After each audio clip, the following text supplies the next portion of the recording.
یہ عمل کرنے سے میں اللہ کے نزدیک میں قریب ہو جاتا ہوں. تو فرمایا کہ بھئی جب تک آدمی کے پاس اس عمل کا علم نہیں ہوگا وہ عمل آدمی کو جہنم میں لے جانے کا ذریعہ بنے گی.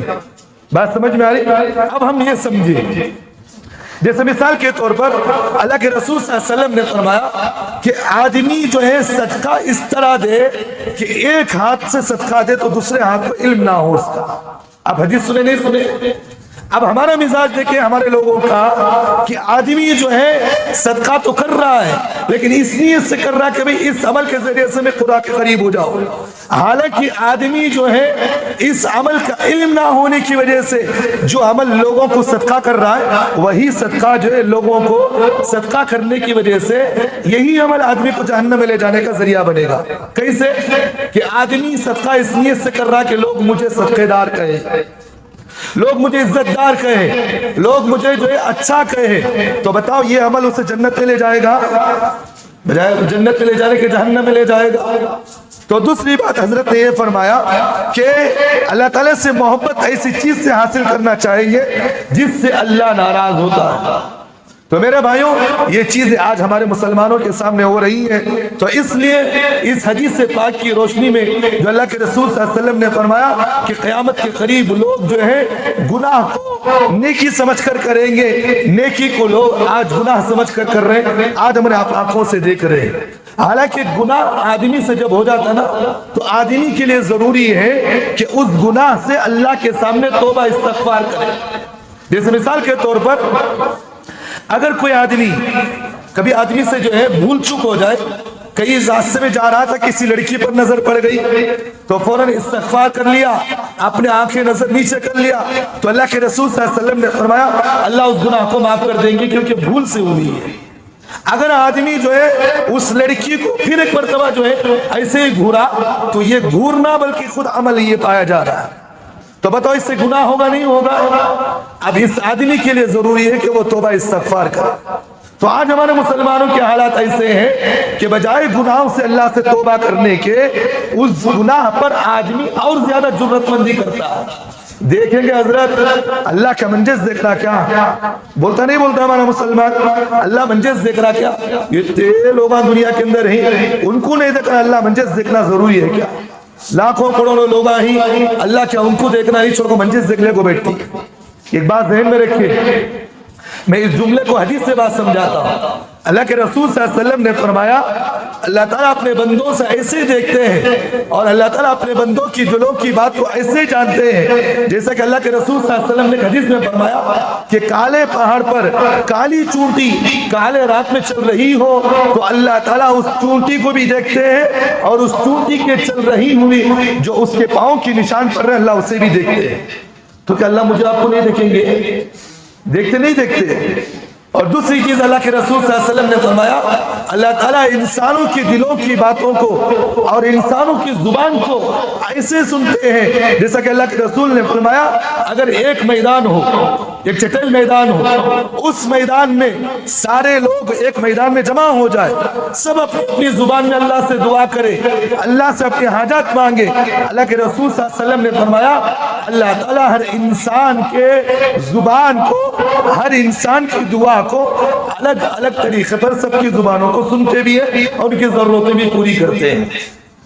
لیکن آج ہمارا مسلمان یہ سمجھتا ہے اللہ دیکھا تو دیکھیں گے، چھوڑو حضرت. بات سمجھ میں آ رہی؟ اللہ دیکھتے بھی ہیں، اللہ ہر جگہ موجود ہے اور اللہ تعالیٰ ہر جگہ ہماری باتوں کو سنتے بھی ہیں. جیسا کہ میں نے جو آپ حضرات کے سامنے بار بار اس آیت کو پڑھا ہے، جیسا کہ اللہ نے فرمایا وَلَقَدْ خَلَقْنَا الْإِنسَانَ وَنَعْلَمْ مَا تُوَسْوِسُ بِهِ نَفْسُهُ وَنَحْنُ أَقْرَبُ إِلَيْهِ مِنْ حَبْلِ الْوَرِيدِ. اللہ تعالیٰ کہتے ہیں کہ انسان کے دل کے اندر جو بات پیدا ہونے والی ہے اس بات کو ہم پہلے سے بھی جان لیتے ہیں اور اتنا زیادہ ہم اس کے سامنے قریب ہیں. وَنَحْنُ أَقْرَبُ إِلَيْهِ مِنْ حَبْلِ الْوَرِيدِ، اس کی شہرت سے بھی زیادہ ہم قریب ہیں. جو کچھ کرتا ہے، جو کچھ وہ دیکھتا ہے، جو کچھ وہ چھپاتا ہے، ساری چیزوں کا ہمارے پاس علم موجود ہے. اس لیے اللہ نے قرآن مجید میں فرمایا قیامت میں جب اللہ تعالیٰ انسان کو جب حشر کے میدان میں اپنے سامنے جب بلائیں گے تو اللہ کہتے ہیں کہ تیرا حساب بعد میں لیتا ہوں، تیرا حساب میں بعد میں لوں گا، لیکن سب سے پہلے جو تو نے دنیا کے اندر جو کرتوتیں کیا ہے جو تو نے حرکتیں کیا ہے، جو تو نے دنیا کے اندر غلط کام کیے ہیں، اس نام اعمال کو تو خود پڑھ لے۔ اقرا کتابک کفا بنفسک اليوم علیک حسیبا، اللہ کہتے ہیں تیرا نام اعمال کا حساب میں بعد میں لیتا ہوں، لیکن سب سے پہلے تو خود اپنے نام اعمال پڑھ لے۔ تو میرے بھائیو کوئی چیز چھپی ہوئی نہیں ہے، تو اس لیے گناہ کو گناہ سمجھ کر کرنا بھی گناہ ہے۔ بات سمجھ میں آ رہی؟ اور ایک بات ذہن میں رکھے، اگر کوئی آدمی گناہ کو حلال سمجھ کر کرتا ہو تو آدمی اسلام سے نکل جاتا ہے۔ میری بات سمجھ میں آ رہی؟ اگر کوئی آدمی گناہ کو حلال سمجھ کر کرتا ہو، خدا کی قسم لکھا کر کہہ رہا ہوں، وہ آدمی اسلام سے نکل جاتا ہے۔ کیسے؟ مثال سے سمجھو، میں مثال سے سمجھاتا ہوں۔ رشوت لینا حرام ہے، اگر کوئی آدمی یہ سمجھتا کہ میں حلال سمجھ کر اس بزنس کر رہا ہوں تو بتاؤ آدمی مسلمان رہتا ہے؟ اسلام سے نکل جاتا ہوں۔ بات سمجھ میں آ رہی؟ کسی مزار کے سامنے گیا، کسی بزرگ کے سامنے گیا کہ کہا کہ میں اس کے سامنے سجدہ کرتا ہوں، حلال سمجھ کر سجدہ کرے، خدا کی قسم وہ اسلام سے نکل جائے گا۔ بات سمجھ میں آ رہی؟ اگر کوئی آدمی شراب پی رہا ہے، یہ سمجھ رہا ہے کہ شراب پی رہا ہوں، گناہ مجھے معلوم ہے، لیکن یہ سمجھ کر پی رہا ہے شراب پینا حلال ہے، تو آدمی اسلام سے نکل جاتا ہے۔ اگر کوئی آدمی زنا کر رہا ہے، معلوم ہے کہ بھی زنا کرنا گناہ ہے، اگر کوئی آدمی حلال سمجھ کر زنا کر رہا ہے، وہ آدمی اسلام سے نکل جاتا ہے۔ میں ایک چند مثالیں میں آپ کے سامنے بتا رہا ہوں۔ اور ایک بات، اگر کوئی آدمی ٹخنوں سے نیچے پیجامہ پہن رہا ہے اور یہ سمجھ کر پہن رہا ہے ٹخنوں سے نیچے پیجامہ پہننا گناہ نہیں بلکہ حلال ہے، میں اس کو حلال سمجھ کر پہنتا ہوں، وہ آدمی اسلام سے نکل جاتا ہے۔ اتنی باریکی باتیں جو آج ہمارا مسلمان حلال سمجھ کر کر رہا ہے، حالانکہ گناہوں کو گناہ سمجھنا آدمی کے لیے بڑی افسوس مندی کی بات ہے۔ آج آدمی گناہ کو گناہ نہیں سمجھ رہا، یہ سمجھتا حضرت دیکھیں گے، حضرت مرے تو بعد میں دیکھیں گے۔ ہمارے مسلمانوں میں ایک جملہ ہے، میری قبر کی دھرتی میں دے تو حضرت تمہیں دے رہی، یہ نہ بولتا ہمارا مسلمان، حضرت میں خبر میں جا کو میں کیا بھی کر لیتا ہوں، تم نہ بلا تو اللہ پوچھتا کیا؟ حضرت بولتا نہیں بولتا ہے۔ ہاتھ کٹنے سے پہلے اشارہ کیا جاتا ہے کہ بھئی ہاتھ میں آپ کی چھری ہے، یہ چاقو ہے، اس سے ہاتھ کٹ سکتا ہے، حفاظت سے استعمال کرو۔ وہ آدمی کہے کہ حضرت میرے ہاتھ میں چاقو، میں جیسے چاہوں استعمال کروں، تو ہاتھ کٹ جانے کے بعد بڑے افسوس سے کہتا حضرت کٹ گا، حضرت معاف کر ڈالو حضرت۔ بات سمجھ میں آ رہی؟ غلطی کرنے سے پہلے آدمی کے لیے ضروری ہے سوچ لے، جب غلطی ہو جائے تو اللہ سے توبہ استغفار کرے۔ میرے بھائیوں دیکھیں، جو آدمی غلطی جو کرتا ہے اللہ جو اس آدمی کو عذاب دنیا میں بھی دیتی ہے، آخرت میں بھی دیں گے۔ وہ آخرت کا عذاب تو جو ہے بڑا سخت عذاب ہے۔ میں ایک مثال سے بات سمجھا کر اپنی بات ختم کرتا ہوں۔ ایک بزرگ گزرے جن کا نام جو ہے رابعہ، بڑی اللہ والی تھی۔